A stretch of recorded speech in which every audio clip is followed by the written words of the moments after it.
You worked for 35 years. You saved consistently. You did everything your financial advisor, your dad, and every personal finance article told you to do. You maxed out your 401k. You paid off your house. You shifted to bonds when you got close to retirement. You claimed Social Security right at 65. You did the whole thing. And then you retired. And within 11 years, you were worried about running out of money. Not because you were reckless, not because you gambled it away, but because the advice you followed was built for a world that no longer exists. A world where people retired at 65 and died at 72. A world where inflation was predictable, healthcare was cheap, and pensions covered the rest. That world is gone, but the advice is still here, getting passed down like it's gospel.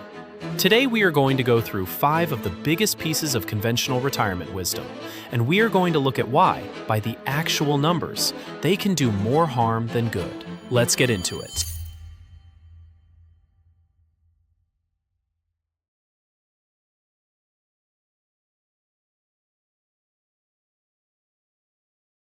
You have heard this one your whole career. Save 15% of your income. That's the magic number. Stick to that, stay consistent, and retirement will take care of itself. Sounds great. Where does it fall apart? Pretty much everywhere. Let's do some actual math. The median household income in the US as of 2023 is about $74,000. 15% of that is $11,100 a year. Over a 35-year career, with a 7% average annual return, you end up with roughly $1.5 million. Okay, that sounds like a lot, except here is where it gets uncomfortable. The standard guidance is to withdraw 4% per year in retirement. On $1.5 million, that is $60,000 a year, or $5,000 a month, before taxes. Now add what you actually need to cover in retirement. Healthcare.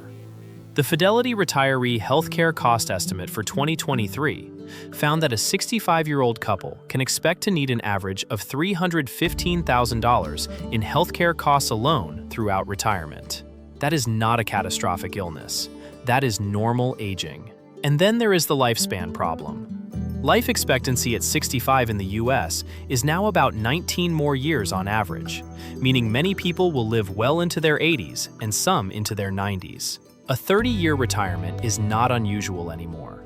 The 4% rule was designed for a 30-year window, but it was built on historical market data that included some of the greatest bull markets in history.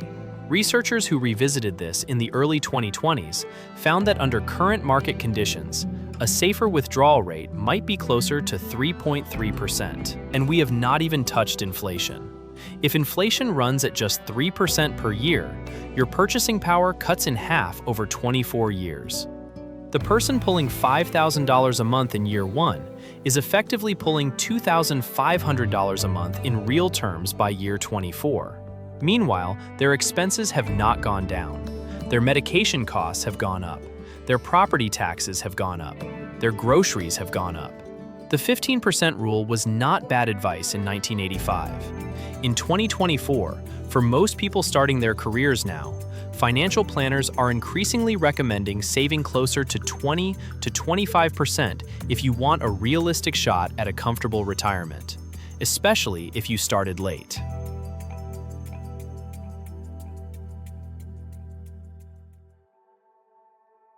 Oh, the 401k, America's favorite retirement vehicle. The thing HR enthusiastically explains to you on your first day. The thing your boss tells you to max out like it is a cheat code for life. And look, it is not a bad account, but the way people talk about it, you would think it is completely flawless. It is not. Problem number 1, fees.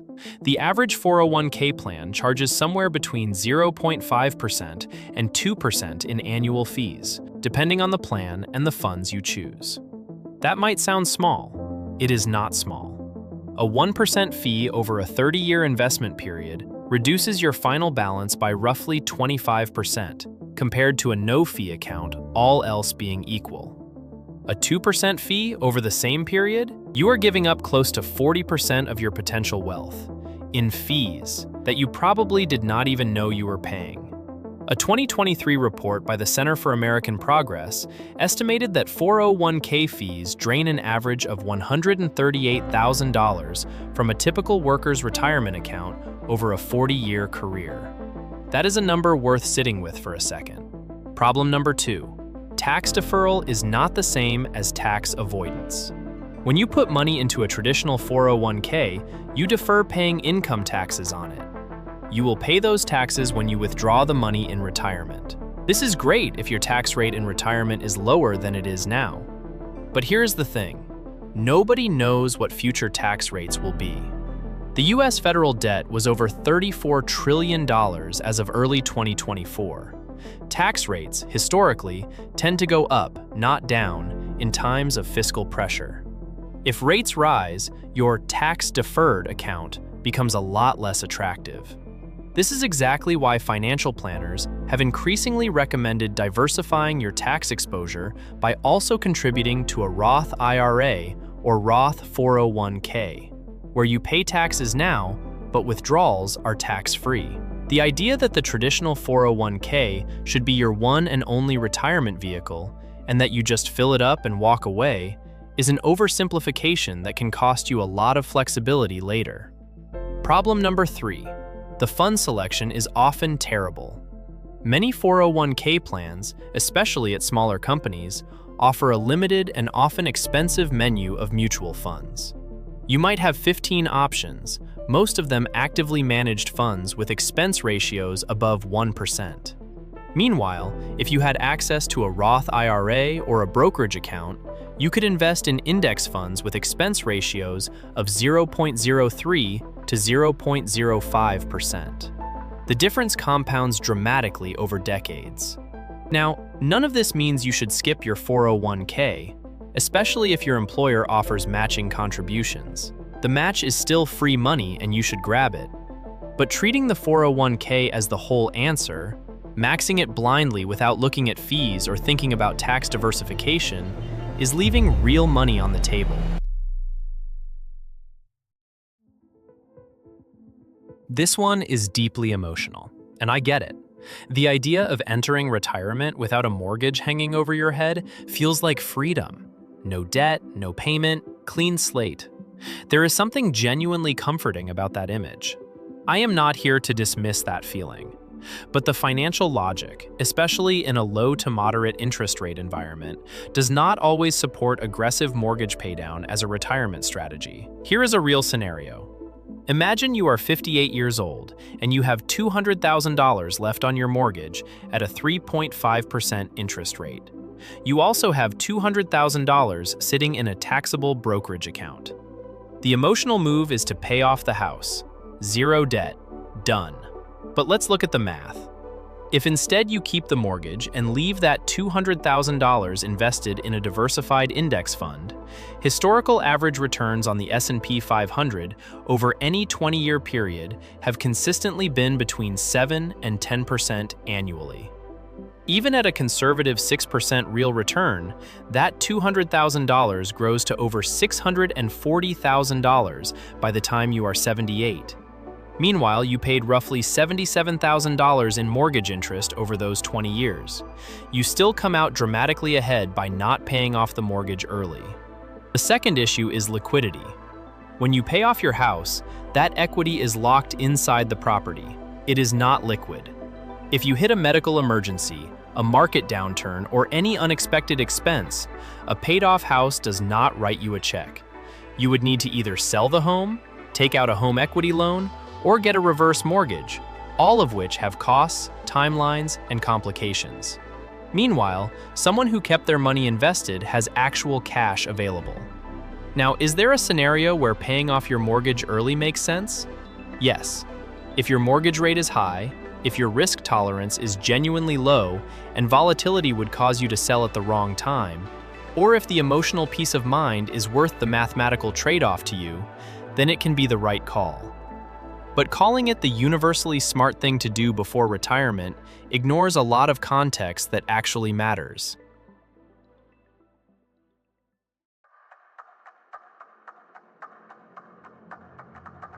Here is the wisdom you have probably heard repeated 100 times. As you get older, shift your money out of stocks and into bonds. Reduce your risk, play it safe, sleep well at night. The classic rule of thumb was something like, take your age and put that percentage in bonds. So if you are 65, you should have 65% in bonds and only 35% in stocks. Conservative, stable, responsible. Except here is the problem. Bonds are not actually safe in the way people think. They are safe from stock market volatility. They are not safe from inflation. And in retirement, with 25 to 30 years of spending ahead of you, inflation is arguably the bigger threat to your financial survival. Let me give you a concrete example. If you had retired in 2000 with $1 million, all in bonds yielding around 5%, and withdrawn $50,000 a year while inflation ran at 3% annually, you would have run out of money by 2019. 19 years. That is not a long retirement. Compare that to a mixed portfolio. A landmark 2022 paper from Morningstar's retirement research team found that a portfolio with at least 40 to 50% in equities historically provided better long-term sustainability in retirement than a heavily bond-weighted portfolio, even accounting for the emotional discomfort of short-term drops. This is what researchers call sequence of returns risk. If the market drops hard in the first few years of your retirement, and you are overweighted in bonds that are getting eaten by inflation, you are in serious trouble because you have no growth to recover with. But if you have meaningful equity exposure, your portfolio has a mechanism to grow and recover, not just slowly deflate. None of this means you should be 100% in stocks at age 70. Balance matters. But stocks are too risky for retirees is a wildly incomplete thought. Being too conservative in a 30-year retirement carries its own enormous risk, and it is the one nobody talks about.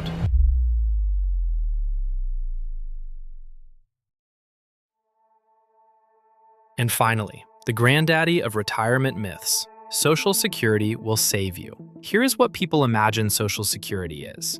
A sturdy government safety net. A meaningful supplemental income. Something that, combined with their savings, will keep them comfortable. Here is what Social Security actually is for most people. The average monthly benefit in 2024 is about $1,907, according to the Social Security Administration. That is roughly $22,800 a year. The federal poverty line for a single person in 2024 is $15,060 a year. So Social Security keeps you above the poverty line. Congratulations, I guess. Now here is the part that really matters and that almost nobody knows. If you claim Social Security at 62, the earliest possible age, your benefit is permanently reduced by up to 30% compared to waiting until your full retirement age, which is 67 for anyone born after 1960. And if you wait until 70, your benefit increases by 8% for every year you delay past full retirement age. That means the difference between claiming at 62 versus 70 can be as much as 76% more income per month for the rest of your life. Most people claim early.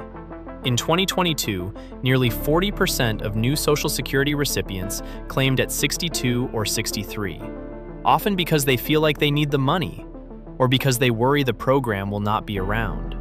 That fear is not entirely irrational.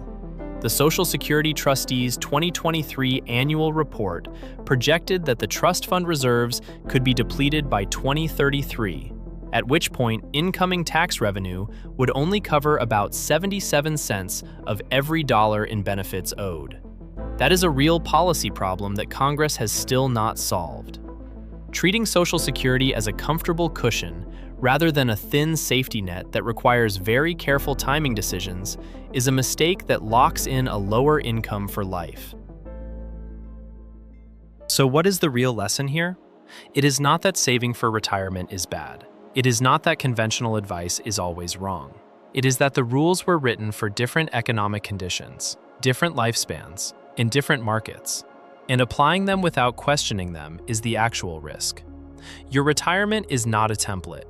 The number you need, the accounts you use, the age you claim Social Security, the risk you carry, All of it depends on your specific life. The people who are going to be okay are not the ones who followed the rules blindly. They are the ones who actually understood the math. If this video made you want to go look at your own numbers, good. That is the point. Drop a comment telling me which of these 5 surprised you the most. And if you want to go deeper, I will link some of the sources below so you can read the actual research, not just take my word for it. See you in the next one.